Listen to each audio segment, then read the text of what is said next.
এই গোকুলচন্দ্র পিঠে বাড়িতে কিন্তু না বানিয়ে খেলে আমার রেসিপির মতো অনেক কিছু মিস করবেন। দুধ পুলির স্বাদকেও হার মানিয়ে দেবে, এইটুকু কথা দিতে পারি।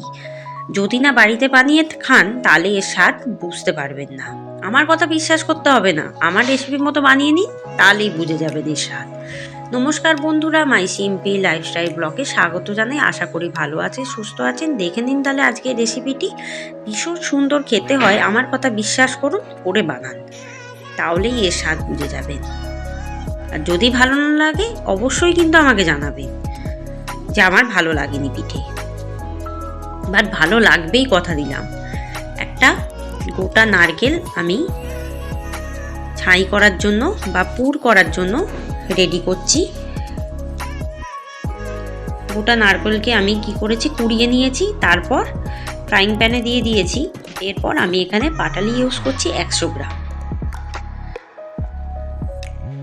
এবার আস্তে আস্তে করে কিন্তু এই পাটালিটাকে গলাতে হবে, আর খুব হালকা আঁচে কিন্তু অবশ্যই এই পুরটা রেডি করতে হবে, ছাইটা রেডি করতে হবে। কীভাবে বুঝবে ছাই এর রেডি হয়ে গেছে? হাতের সাহায্যে দেখবেন চটচট করছে বা নাড়ু পাকানো যাচ্ছে, তাহলেই বুঝতে হবে যে এই পুরটা রেডি পিঠের জন্য। আঁচটাকে কম রাখতে বলছি, কারণ পুর দেওয়া আছে তো পুড়ে যাওয়ার সম্ভাবনা আছে। দেখুন হাতের সাহায্যে পাকানো যাচ্ছে, একটু গরম অবস্থাতেই দেখছি। এবার কিন্তু ইন্ডাকশানটাকে নামিয়ে বা গ্যাসটাকে নামিয়ে আমি কিন্তু একটু ঠান্ডা করে নেবো। এরপর একটা বড় বাটি নিয়ে নিয়েছি, তার মধ্যে দিয়ে দেবো 2 চামচ ময়দা আর 2 চামচ চালের গুঁড়ো দিয়ে খুব ভালো মতো এটাকে মিশিয়ে নেবো। আর গরম জল দিয়ে কি করব, কুসুম গরম জল দেবো। নিয়ে আমি পরিমাণ মতো জল দিয়ে একটি ঘন ব্যাটার রেডি করব, যাতে খুব ঘন না হয়, খুব পাতলা না হয়, আর খুব ডেলা না পাকিয়ে যায়। এভাবে কিন্তু ব্যাটারটা রেডি করতে হবে। আর কুসুম গরম জল নিতে হবে, যাতে ব্যাটারটা খুব নরম হয় আর একদম ডেলা পাকিয়ে না থাকে। খুব ভালোভাবে এটাকে ফেটাতে হবে আর ধৈর্য সহকারে ফেটাতে হবে। এটা কিন্তু মাত্র 3টি উপকরণ দিয়েই এই পিঠেটা তৈরি হয়ে যায়, তাই একটু আমার কথা মতো বানিয়ে দেখুন। আর চ্যানেলটিকে কিন্তু অবশ্যই সাবস্ক্রাইব করবেন যারা এখনও সাবস্ক্রাইব করেননি। দেখুন ব্যাটারটা একদম স্মুথলি রেডি। এবারে আমি একটি পাত্রে ঢেলে দিচ্ছি এই পুরের জন্য নারকেলটিকে। একটু কি করব, নারকেলটা একটু ঠান্ডা করে নেব। এবারে খুব ঠান্ডা না করে, যাতে হাতে আমি সহ্য করতে পারি সেই অনুযায়ী কি করব, হাতে পাকাতে থাকবো পরিমাণ মতো নারকেল নিয়ে। এবারে কি করব, আমি হাতের সাহায্যে গোল গোল করে পাকিয়ে বুড়ো আঙুলের সাথে চ্যাপটা করে নেব, বড়ার মতো করে। যেভাবে আমরা বড়া তৈরি করি ঠিক সেভাবে।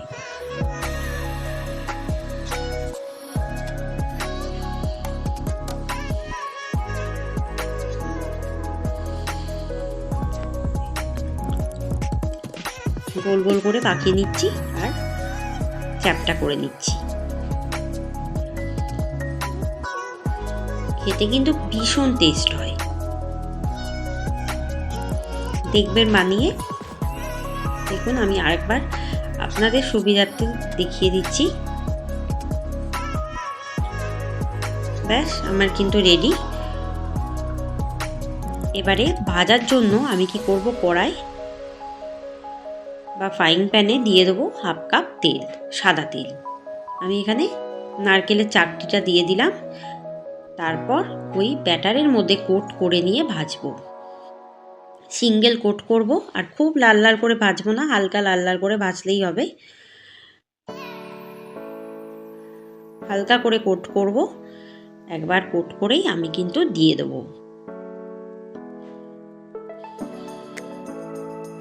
এবার একটা দিক হলে কিন্তু অপর পিঠটা উল্টে দেবো আস্তে করে, যাতে ভেঙে না যায়। আঁচটাকে কিন্তু এই সময় একদম লোতে করে দেবো, তাহলে ভাজাটা ভালো হবে, কাঁচা ভাবও থাকবে না।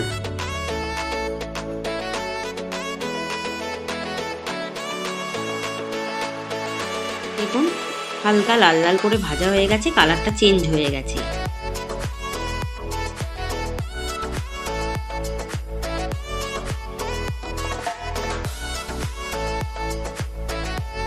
এরপর তেল থেকে ঝারিয়ে ঝারিয়ে ছাঁচার সাহায্যে একটি পাত্রে তুলে তুলে রাখবো।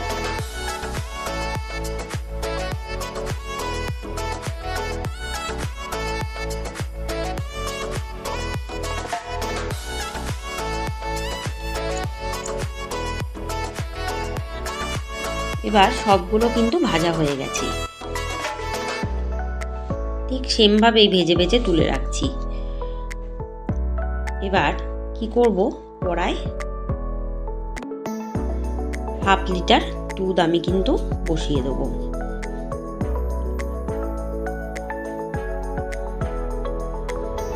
এরপর কয়েকটি এলাচ দিয়ে দেবো স্বাদের জন্য, একটু যাতে সুন্দর একটা গন্ধ আসে। এরপর দিয়ে দেবো 100 গ্রাম খেজুরের বাটালি। এরপর পাটালিটা একটু গলিয়ে নেব, তাই জন্য আঁচটাকে কিন্তু লোতে রাখবো। একটু দুধটা ঘন করে নেবো। দেখুন দুধটা প্রায় ঘন হয়ে গেছে, পাটালিটাও গলে গেছে আর দুধের কালারটা চেঞ্জ হয়ে গেছে। এবার কিন্তু আমি গোকুলচন্দ্র পিঠেগুলো দিয়ে দেবো। দুধে একটু ফুটিয়ে নেবো, 10 থেকে 15 মিনিট ফুটিয়ে নিলেই ব্যাস রেডি। ভীষণ নরম তুলতুলে, একদম মুখে দিলেই মিলিয়ে যাবে এই পিঠে। এত সুন্দর খেতে হয় সত্যি যে কি বলবো আপনাদের। ব্যাস 10 থেকে 20 মিনিট ফুটিয়ে নেবো, একটু ঘন করে নেবো দুধটাকে। ব্যাস রেডি হয়ে গেছে, দেখুন ঘন হয়ে গেছে দুধটা, আর কি নরম তুলতুলে হয়েছে। এবারে আমি কিন্তু সার্ভ করে দেবো। রেসিপিটি ভালো লাগবেই লাগবে, বারবার বানিয়ে খেতে ইচ্ছা হবে সারা শীতকাল জুড়ে। তাই এভাবে কিন্তু বানিয়ে নিন। আর যারা যারা চ্যানেলটিকে এখনও সাবস্ক্রাইব করেনি প্লিজ সাবস্ক্রাইব করুন, বেল আইকনে ক্লিক করুন, সমস্ত রেসিপি দেখতে থাকুন, কমেন্টে জানাতে থাকুন, চ্যানেলটিকে শেয়ার করুন যাতে সবাই দেখতে পায় আর রান্না শেখার সুযোগও পায়। দারুণ লাগবে রেসিপিটি আপনাদের যখন দুধ সমেত এই গোকুলচন্দ্র পিঠেটা মুখে পড়বে। ধন্যবাদ।